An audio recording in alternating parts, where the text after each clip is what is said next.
Narrated by Aisha Raziallahu Anha, the mother of the faithful believers, the commencement of the divine inspiration to Allah's Messenger Muhammad sallallahu alaihi wasallam was in the form of good dreams which came true like bright daylight, and the love of seclusion was bestowed upon him. He used to go in seclusion in the cave of Hira, where he used to worship Allah alone continuously for many days before his desire to see his family.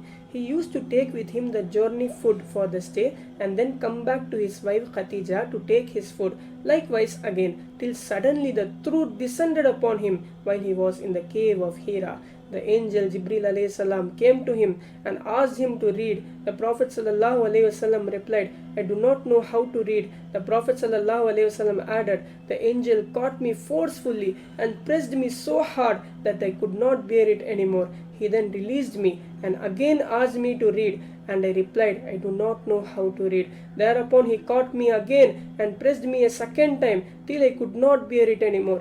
He then released me and again asked me to read. But again I replied, I do not know how to read, or what shall I read? Thereupon he caught me for the third time and pressed me and then released me and said, Iqra bismi rabbika alladhi khalaq, khalaqal insana min alaq. Iqra wa rabbukal akram. Read in the name of your Lord who has created all that exists, created man from a clot. Read, and your Lord is the most generous. Then Allah's Messenger sallallahu alaihi wasallam returned with the inspiration and with his heart beating severely. Then he went to his wife Khatija and said, cover me, cover me. They covered him till his fear was over. And after that he told her everything that had happened and said, I fear that something may happen to me. Khatija raziallahu anha replied, never by Allah, Allah will never disgrace you. You keep good relations with your kith and kin, help the poor and the destitute, serve your guests generously, and assist the deserving calamity afflicted ones.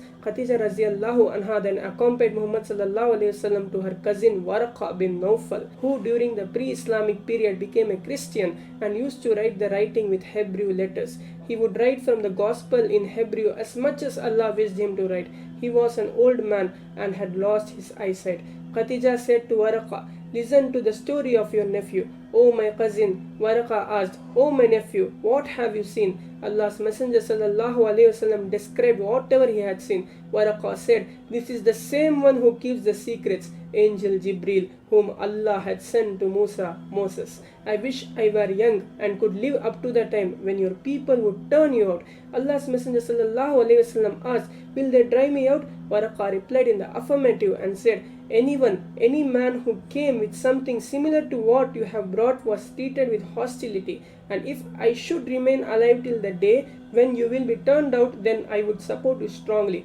But after a few days Waraqa died, and the divine inspiration was also paused for a while.